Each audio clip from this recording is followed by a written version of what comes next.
আপনারা সবাই অবগত আছেন যে আধার রেগুলেশন 28A প্রভিশন অনুযায়ী কিন্তু অনেককেই বাড়িতে চিঠি পাঠানো হয়েছে, তাদের আধার কার্ডগুলো বাতিল হয়ে গেছে এই কারণে।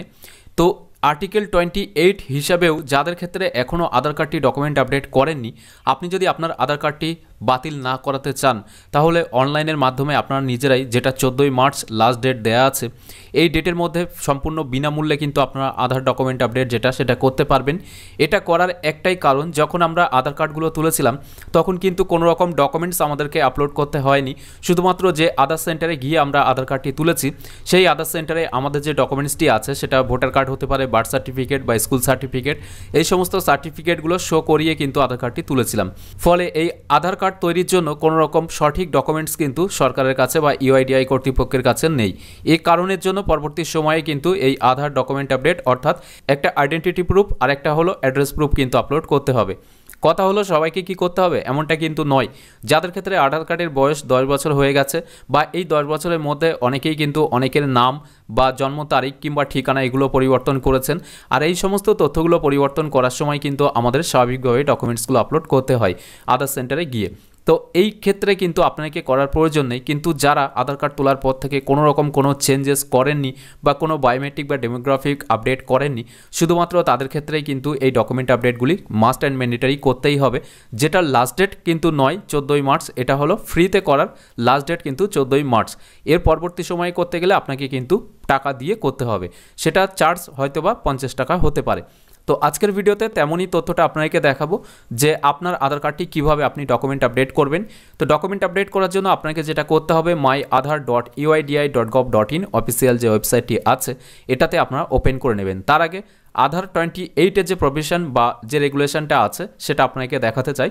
তো এখানে আধার এনরোলমেন্ট অ্যান্ড আপডেট রেগুলেশন 2016, এখানে কিন্তু রেগুলেশন 28 বলা হয়েছে। এখানে সি নম্বরে যে চ্যাপ্টারটি আছে এই সিতে যদি আপনারা দেখেন সেক্ষেত্রে কিন্তু এখানে বলা হয়েছে যে পরবর্তী সময় যদি দেখা যায় যে আধার কার্ডটি তোলা হয়েছে কোনো রকম সঠিক ডকুমেন্টস না দিয়ে, সেক্ষেত্রে তার আধার কার্ডটি কিন্তু ডিঅ্যাক্টিভেট করে দেওয়া হয় এবং তারপরেই কিন্তু তাকে আবার নতুন করে সঠিক ডকুমেন্টস আপলোড করে কিন্তু আপডেট করলে আবার আধার কার্ডটি রিঅ্যাক্টিভেট হয়ে যায়। তো এক্ষেত্রে এই জিনিসটা যেন আপনার সাথে না ঘটে, আপনি সঠিক ডকুমেন্টস দিয়ে থাকেন বা না দিয়ে থাকেন, প্রথমে যে ক্রাইটেরিয়া বললাম এই ক্রাইটেরিয়ার মধ্যে যদি আপনি পড়ে থাকেন তাহলে অবশ্যই আপনি আপনার আধার কার্ডে ডকুমেন্টস আপডেটটি করিয়ে নেবেন। এর জন্য এখানে ডকুমেন্ট আপডেট এই অপশানে আপনারা ক্লিক করবেন। এরপরে দেখতে পারবেন হোয়াট টু সাবমিট, এখানে একটা অপশান দেওয়া হচ্ছে কী কী আপনারা দিতে পারবেন। এরপরে হাউ টু সাবমিটে ক্লিক করে কিন্তু আপনারা দেখতে পারবেন কীভাবে আপনারা সাবমিট করতে পারবেন বা স্টেপ বাই স্টেপ যে প্রসিডিওর আছে সেটাও কিন্তু এখান থেকে দেখা যাবে। তো আমি এখানে ক্লিক টু সাবমিট এই অপশানে ক্লিক করলাম।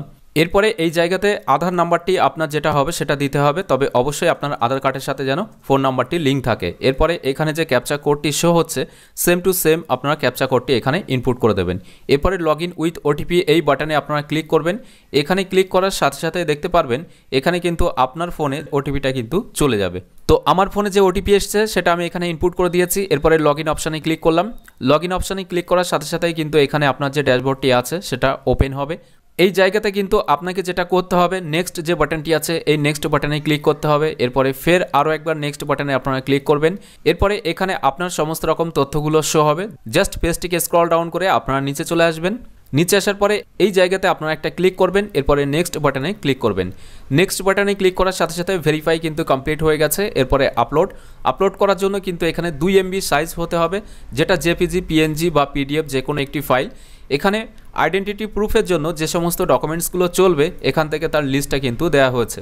তো এখানে অনেকগুলো ডকুমেন্টস আছে যেগুলো মেনলি আমি সেগুলো বলছি। এখান থেকে ড্রাইভিং লাইসেন্স, ম্যারেজ সার্টিফিকেট চলবে, প্যান কার্ড চলবে, এখানে SC/ST সার্টিফিকেট চলবে, এছাড়াও রেশন কার্ড বা রেশন কার্ডটাও চলবে, এছাড়াও স্কুল লিভিং সার্টিফিকেট বা স্কুল ট্রান্সফার সার্টিফিকেট এটাও চলবে, ভোটার কার্ড চলবে।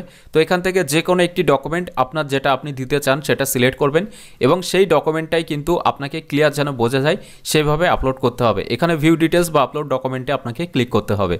এখানে ক্লিক করে ডকুমেন্টসটি সিলেক্ট করে দেওয়ার পরে দেখতে পারবেন অ্যাড্রেস প্রুফে এখানে ক্লিক করলে দেখতে পারবেন এখানে আগের আইডেন্টিটি প্রুফ যে সমস্ত ডকুমেন্টসগুলো চাওয়া হয়েছিল তার মধ্যে অনেকগুলো ডকুমেন্টস কিন্তু এর মধ্যেও আছে। যেমন এখান থেকে দেখতে পারবেন bank account, electricity bill, gas connection, এছাড়াও এখান থেকে আপনারা রেশন কার্ড বা SC/ST সার্টিফিকেট, এছাড়াও ভোটার কার্ড বা ওয়াটার বিল এই সমস্ত ডকুমেন্টস বা এখান থেকে অনেকগুলো কিন্তু standard certificate, MP, MLA, municipal councillor এই সমস্ত ডকুমেন্টস যেগুলো এর মধ্যে থেকে যেটা আপনি দিতে চান সেটা সিলেক্ট করবেন। অনেকের প্রশ্ন করেন একই ডকুমেন্টস দুই জায়গাতে দিতে পারবো কিনা, আমি আপনাকে রিকমেন্ড করবো আপনারা আলাদা আলাদা ডকুমেন্টস দেবেন, একই ডকুমেন্টস দুই জায়গাতে দেওয়ার কোনো প্রয়োজন নেই। এছাড়াও আপনারা চাইলেও কিন্তু দিতে পারেন, যেহেতু দুই জায়গাতে একই ডকুমেন্টসের অপশান কিন্তু দেওয়া হয়েছে। তো আমি এখানে এসসি এসটি এটা সিলেক্ট করলাম, এরপরে ওকে বাটনে ক্লিক করলাম, ভিউ ডিটেলস আপলোড ডকুমেন্ট এখানে ক্লিক করবেন, এরপরে কন্টিনিউ টু আপলোড এখানে ক্লিক করবেন। এখানে ক্লিক করে আপনার ডকুমেন্ট সিলেক্ট করে দেওয়ার পরে জাস্ট এই জায়গাতে একটা ক্লিক করবেন, এরপরে নেক্সট যে বাটনটি আছে এই নেক্সট বাটনে আপনাকে ক্লিক করতে হবে। এখানে ক্লিক করার সাথে সাথে দেখতে পারবেন please confirm your demographic details in the documents exactly match with your demographic details in Aadhaar, অর্থাৎ আপনার আধার কার্ডের সাথে সমস্ত রকম তথ্যগুলো ঠিকঠাকভাবে ম্যাচ করছে কিনা। যদি ম্যাচ করে তাহলে এখানে ওকে যে বাটনটি আছে এই ওকে বাটনে আপনারা ক্লিক করে দেবেন। ওকে বাটনে ক্লিক করার সাথে সাথে দেখতে পারবেন ডিয়ার রেসিডেন্স এখানে কিন্তু ফ্রি অফ কস্ট, যেহেতু 14 মার্চ 2024 পর্যন্ত সেই মেসেজটি দিয়ে দেবে। এরপরে সাবমিট যে বাটনটি আছে এই সাবমিট বাটনে আপনাকে ক্লিক করতে হবে। সাবমিট বাটনে ক্লিক করার সাথে সাথেই কিন্তু এখানে একটা অ্যাকনোলেজমেন্ট শো হবে, যেটাকে অবশ্যই আপনারা ডাউনলোড করে প্রিন্ট করে কিন্তু রেখে দেবেন। তো এইভাবে খুব সহজে কিন্তু আপনি আপনার ডকুমেন্টস আপডেটটি করতে পারবেন মাত্র 2টি ডকুমেন্টস আপলোড করে, এবং কিভাবে করতে হবে সেটাও কিন্তু এই ভিডিওর মাধ্যমে আপনাকে জানিয়ে দিয়েছি। যদি ভিডিওটি ভালো লাগে তাহলে অবশ্যই একটি লাইক করে দেবেন এবং বেশি বেশি করে শেয়ার করবেন যাতে সকলের কাছে এই আপডেটটি পৌঁছায়। এছাড়াও এখনকার এই ভিডিওটি প্রথম থেকে শেষ পর্যন্ত দেখার জন্য আপনাকে জানাই অসংখ্য অসংখ্য ধন্যবাদ।